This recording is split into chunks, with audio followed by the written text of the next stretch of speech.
আসসালামু আলাইকুম। দুপুর ১২টা ১০ বাংলাদেশ বেতার রংপুর। স্থানীয় খবর পড়ছি মুনমুন রহমান। দীর্ঘ প্রতীক্ষা শেষে প্রায় দেড় যুগ নির্বাসনের পর লন্ডন থেকে গতকাল দেশে ফিরেছেন বিএনপির ভারপ্রাপ্ত চেয়ারম্যান তারেক রহমান। গতকাল সকাল ১১টা ৪০ মিনিটে তাকে বহনকারী বিমানটি ঢাকার হজরত শাহজালাল আন্তর্জাতিক বিমানবন্দরে অবতরণ করে। এরপর তিনি বিমানবন্দর থেকে বের হয়ে সবার আগে বাংলাদেশ লেখা একটি লাল সবুজ রঙের বাসে করে জুলাই ৩৬ এক্সপ্রেসওয়ে গণসংবর্ধনা স্থলে যান। এ সময় পথের দুপাশ থেকে নেতাকর্মীরা ছোট ছোট পতাকা নেড়ে তারেক রহমানকে শুভেচ্ছা জানান। তারেক রহমানও হাত নেড়ে তাদের সাড়া দেন। তার সঙ্গে দেশে ফিরেছেন স্ত্রী ডাক্তার জোবায়দা রহমান এবং কন্যা ব্যারিস্টার জাইমা রহমান। এদিকে বিএনপির ভারপ্রাপ্ত চেয়ারম্যান তারেক রহমানের দেশে প্রত্যাবর্তন উপলক্ষে রাজধানীর কুড়িল বিশ্ব রোডের পূর্বাচলের জুলাই ৩৬ এক্সপ্রেসওয়ে সড়কে গণসংবর্ধনা অনুষ্ঠানে তিনি দেশবাসীর প্রতি কৃতজ্ঞতা জানান।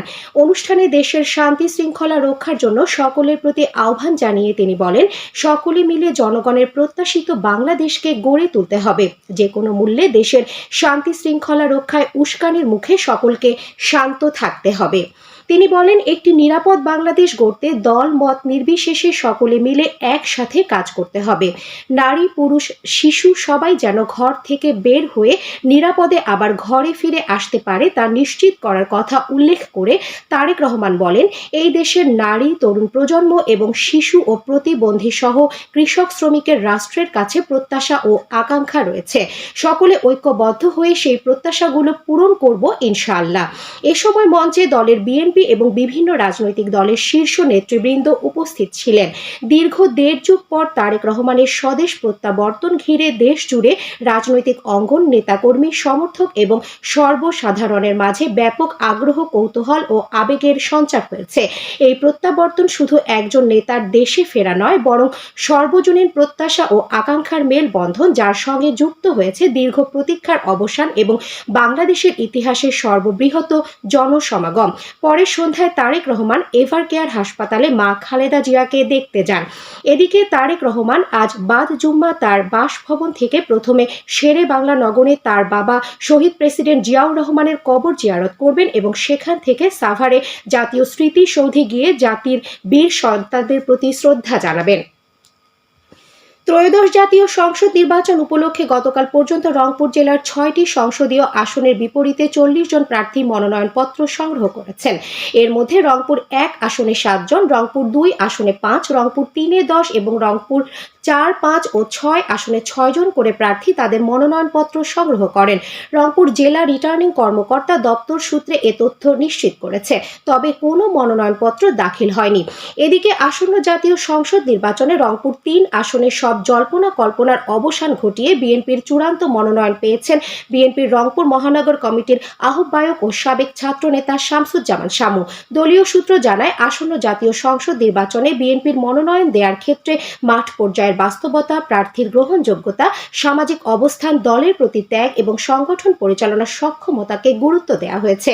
সে বিবেচনায় প্রথমে রংপুর সদর ৩ আসনে শামসুজ্জামান শামুকে প্রাথমিক মনোনয়ন দেওয়া হয়। পরে গত ২৪শে ডিসেম্বর তাকে চূড়ান্ত প্রার্থী হিসেবে মনোনয়ন দেয় দলটি। যীশু খ্রিস্টের জন্মদিন উপলক্ষে বিপুল উৎসাহ উদ্দীপনার মধ্য দিয়ে গতকাল উদযাপিত হয়েছে খ্রিস্টান সম্প্রদায়ের সবচেয়ে বড় ধর্মীয় উৎসব শুভ বড়দিন। দিবসটি উপলক্ষে উত্তরাঞ্চলের রংপুর, কুড়িগ্রাম, গাইবান্ধা, জয়পুরহাট ও লালমনিরহাট জেলায় দিনব্যাপী বিভিন্ন কর্মসূচি পালন করা হয়। এর মধ্যে ছিল সংঘ কীর্তন, বাইবেল পাঠ, কেক কাটা, আলোচনা সভা ও প্রীতিভোজ। রংপুর সহ উত্তরাঞ্চলের জেলাগুলোতে শীত জিঁকে বসেছে। এ অঞ্চলের জেলাগুলোতে সর্বোচ্চ এবং সর্বনিম্ন তাপমাত্রা কাছাকাছি চলে আসায় শীতের তীব্রতা বৃদ্ধি পেয়েছে। বৃষ্টির মতো পড়ছে শিশির কণা। কুয়াশার চাদরে ঢাকা প্রকৃতি। দিনে ও রাতে ঘন কুয়াশা এবং হিমেল হাওয়ায় জনজীবন কাহিল হয়ে পড়েছে। শীতজনিত রোগবালাই বাড়ছে। রংপুর আবহাওয়া অফিস জানিয়েছে, আজ সকাল ৬টায় রংপুরের সর্বনিম্ন তাপমাত্রা রেকর্ড করা হয়েছে ১১.৫ ডিগ্রি সেলসিয়াস। এদিকে আগামী ২৯শে ডিসেম্বর পর্যন্ত রংপুর বিভাগে মাঝারি থেকে ঘন কুয়াশা পড়তে পারে বলে পূর্বাভাস দিয়েছে আবহাওয়া অফিস। কুড়িগ্রামের উলিপুর থানায় বিশেষ অভিযান পরিচালনা করে নিষিদ্ধ ঘোষিত আওয়ামী লীগের ৩ জন সদস্যকে গ্রেফতার করেছে পুলিশ। গত দুদিনে উপজেলার পৃথক পৃথক স্থান থেকে তাদেরকে গ্রেফতার করা হয়। থানার অফিসার ইনচার্জ মোহাম্মদ সাইদ ইবনে সিদ্দিক জানান, আইন শৃঙ্খলা পরিস্থিতি স্বাভাবিক রাখতে নিয়মিত অভিযান পরিচালনা করা হচ্ছে। গ্রেফতারকৃতদের বিরুদ্ধে মামলা দায়ের করে আদালতে সোপর্দ করা হয়েছে। সবশেষে আবহাওয়া। আজ সন্ধে ৬টা পর্যন্ত পূর্বাভাসে বলা হয়েছে, দেশের নদী অববাহিকায় হালকা থেকে মাঝারি ধরনের কুয়াশার কারণে সকাল ৯টা থেকে পরবর্তী ৩ থেকে ৪ ঘন্টা দৃষ্টিসীমা ২০০ মিটার অথবা আরও কম হতে পারে।